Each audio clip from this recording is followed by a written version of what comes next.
Hey guys, good morning to all of you. Welcome back to my YouTube channel. Today, in continuation with our Java interview question and answer series, we are here in the part 3. So, in part 3, we are going to discuss one important topic in Java, which is string. So, we will cover few interview questions asked on the string in today's part. As you know, the string is mostly asked and most favorite question of interviewer asked to most employees in their interviews. So to answer all those tricky questions and confusing questions, you have to make sure your basics are clear on the strings. If the basics are clear on the point string, then only you will be able to answer any question asked in interviews by the interviewer on the topic string. So let's get started on this topic. The first basic question is, what is string? Interviewer will ask you. So what is string? String is not a data type. So then what is string? String is a class. String is a class which is provided by java.lang package. So whatever the variable you use with the string, it is considered as an object of a string. It's not considered as the variable. Why? Because string is not a data type, it's the class. So whatever the references we use with the string class, it will considered as a string object. Okay, so you have to keep in mind string is not a data type. String is a class which is provided by java.lang package in Java. So I hope the definition and the concept of string is clear for you. So now let's move into the next interview question. So the next question they may ask you, are all strings are immutable? So what does mean by immutable? Immutable means once you create an object, you cannot modify the content of it, right? So string is also immutable, right? All the wrapper classes also are immutable. So and string also immutable because the string object created, you cannot modify it. Any modification on a string object creates a new string object. I will explain you with the help of an example. Okay, so as you can see in my Java class, I have created one string str is equal to value 1. String literal I have assigned to the string str1 object. Okay, then what I'm trying to do in the second line, in the line number 14, you can see I'm trying to concat the another string literal, which is value 2. Okay, so what it will give me? uh, so first of all, you can see what I have assigned the value 1 to the str1. Okay, so it will be stored in str1. Then what I do, I'm trying to again modify the value of str1, so it will not work. Okay, so if you execute the program and see the output in the string str1, the string str1 will still give you the value 1 only. Okay, it will not give you, it will not give you value 1, value 2 like this. Okay, it will only give you at the output value 1. So if you want to execute dates, I can execute for you and make you understand. I have commented the remaining part, and I will just execute for you. So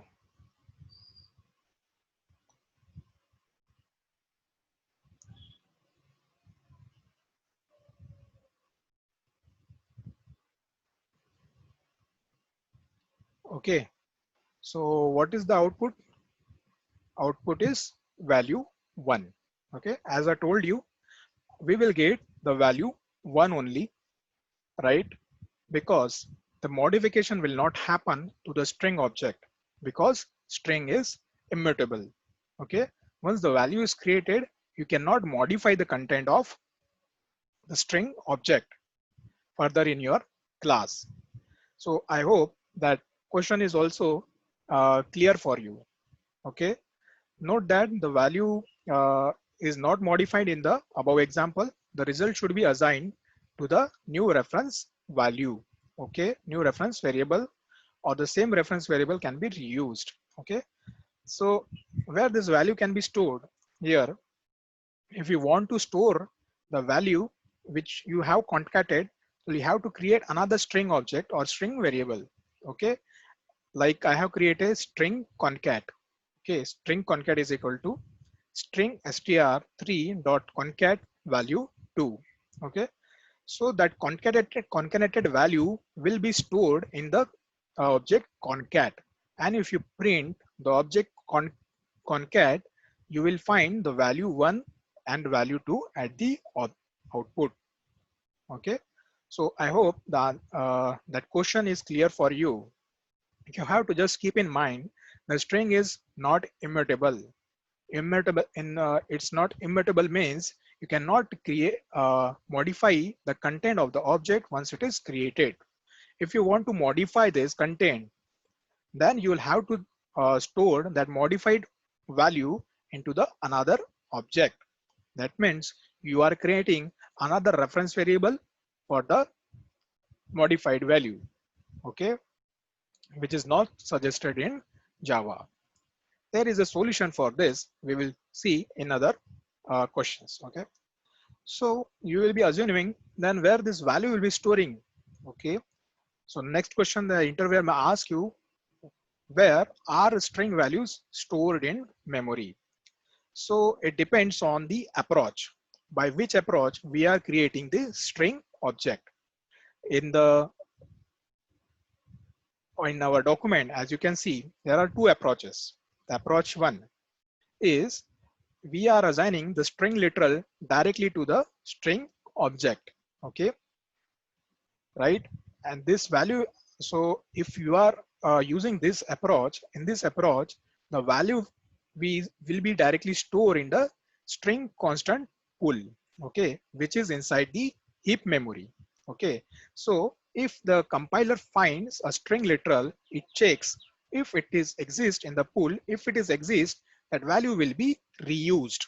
Okay, how it will be reused? If you see the next line, I'm creating another string object, string str5, and that and assigning the same value which as I had assigned to the string str1.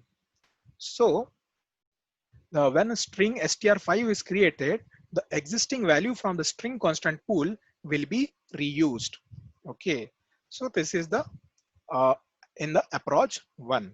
So if the same value is assigned to the two different variables, then the value will be used from the same string constant pool. Means the memory location is same for the same value, even if the objects are different.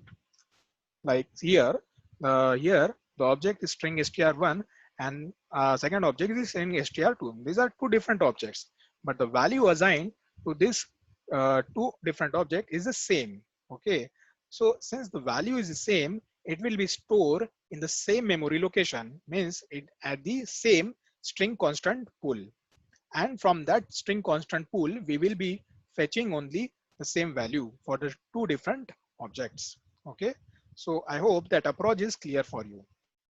Okay, so in this approach we will be storing the value in the same memory location. But in case of second approach, so in second approach what we do, we are using the new operator. Okay, so if you use the new operator, then the new string object will be created. If the new string object is created, then another another memory location will be used. Means the new object is created on the heap, then there will be no reuse of the values. Okay, so In that case, if you again create, like I have created string str2 object using the new operator, okay, new keyword, and I have assigned the value, okay, to this str2. Then again, I am trying to create, let's say, one more object, okay, here, like this, okay, and here. So I have created another string object, okay, and I have assigned the uh, same value to it, okay. In this case, what will happen? It will be stored onto the two different locations, because if you use a new keyword and create the string object, the two string objects will be created on the memory location, okay. Since the two objects are created, the separate memory will be assigned on the heap, right, to the to these two different object. Hence the values will be stored on the different memory locations. That means you will not be able to reuse the values, okay. Let's say memory address 1 is having value 1 year, and then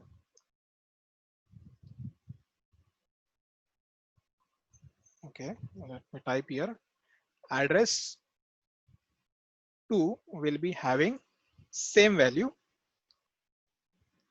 1, okay, or value, because we have used the value, we have assigned the value only. So the addresses will be different on the memory location and values will be same, since the objects created are different object. It's not a same object, and it is created by the new keyword. So if you create a object by new keyword, you will be assigning the new memory location for the same value. That means the same memory location will not be reused, and the values uh, re, uh, there will not be any reuse of the values from the same memory location. So I hope that approach is clear for you. Okay, so you have to keep in mind there are two approaches for creating the string object. First approach is you can directly assign the string literal to the string object, okay. So the second approach will be uh, using the new keyword. So in new keyword, if you are using the new keyword, the two different objects will be created on the two, the values will be stored on the different memory locations. So you have to keep in mind there are two approaches which I have explained to you, okay. So whenever the interviewer asks you memory utilization while using the string objects, you have to explain these two approaches to them, okay. So the next question is, why should you be careful about the string concatenation, okay, operator in the loops, okay. So we will see the problems, okay. So in the first program, what I'm doing, I'm assigning the value 1 to the s3 variable, s3 string object, and value 2 to the s2 string object, okay. And in the for loop, I'm iterating 1 lakh time and assigning the concatenated value to the s3, okay. So here what will happen, here it will take in the loop first the iteration, in the first iteration what will happen, it will take the value s3, then it will take the value from s2, it will concat the both the values, then it will store in the s3 variable, okay. Then in again second iteration, again it will do the, it will take the previous value s3, then it will take the s2, concat it, then it will store. So as per explanation, you can understand it is taking the much time, okay, for the storing the same values, concatenated values in the s3, and every time there will be string objects will be created, okay. That means 1 lakh time the strings will be created, and it will have the huge performance impact, okay, because it is taking more time Okay, and the concatenation, it's happening every time, and every time new string is getting created. Okay, so there are new string objects always getting created in this approach. Okay, so obviously it will cause the performance impact. Okay, so what will be the solution for this? Okay, so the solution is you'll have to use the string buffer class. Okay, so if you use a string buffer class, you don't need to concatenate the value. You don't need to create a new object always when we use the string buffer. Okay, you can directly append the values to the string buffer object. So string buffer is also one of the class provided in the java.lang package by the Java. Okay, so here you can see I have created a string object s3, okay, using the string buffer, and then I'm appending the string object value to s2, which is to the s3. Okay, so when I'm appending the s3, when I'm appending the s2 to s3, in this situation, s3 value will be only s2 will be only appended to s3. Okay, that means here we will not be creating the new object always in for every iteration. We are just appending the value s2 to the s3.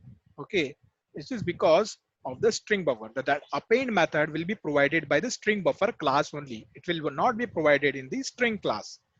So that's why, since you are not creating the new object on every iteration, you will be saving your time for creation of the object. Okay, so if you run this both the approaches, you will find in the output, if you run the JUnit test on this both approaches, you will find the string buffer example will take less time as compared with the string class example.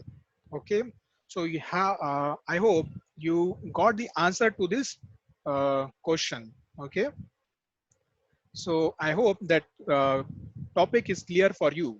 Okay, so let's now move to the next question. So you may be asking that what are the differences between the string and the string buffer? So interviewer also will ask you what are the differences between string and the string buffer. So as you can understand, the objects of the type string are immutable. Okay, that means you were not able to modify the content of the string object. But in case of string buffer, using the append method, append method, you can modify the content of the string buffer object. That means string buffer is not immutable, but the string objects are immutable. Okay, so we will where we can use the string buffer in the situation where the values are modified a number of times. A string buffer yields a significant performance benefits. Okay, so in this situation you can use the string buffer. Both the string and string buffer are thread safe. The reason why string both are thread safe, because the string buffer, all the methods in the inside the string buffer class are the synchronized. Okay, that's why it is known as a thread safe. And the string object is also string class is also thread safe. String buffer is implemented by using string synchronized keyword and all the methods, as I told you. Okay, so that's why the string buffer objects are always thread safe. Okay, there is one more thing, that is string builder. So okay, so interviewer will ask you the difference on the string builder and the string buffer. Okay, so the only the difference is the string buffer is not thread safe, because if you open the string builder class, then you will see that the methods inside the string builder is not synchronized. Okay, that's why it's not thread safe. Okay, so for the but the performance wise, the string builder is faster as compared to the string buffer. So it performs better in situation where the thread safety is not required. Okay, so I hope the differences are clear for you. The first difference is between string and string buffer. The second difference is between string builder and the string buffer. So in the string builder and the string buffer, there is only one difference. String buffer is a thread safe and string builder is not thread safe. Okay. So the next question is what are the utility methods available in the string class? So let me tell you. 1 minute. Okay. So there are few methods available in the string class. Okay. Like you can see here,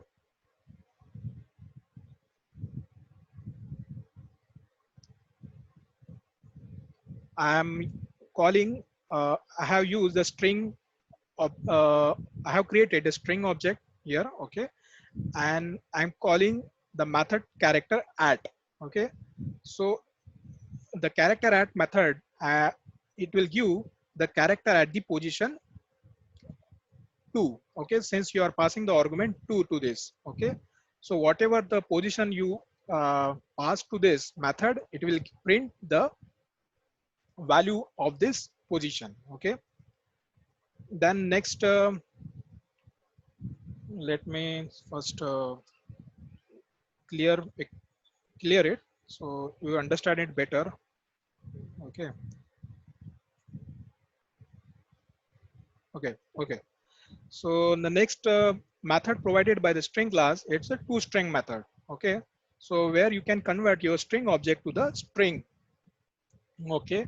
Then another method is provided is the equal ignore case. Okay. So you where you can compare the both string.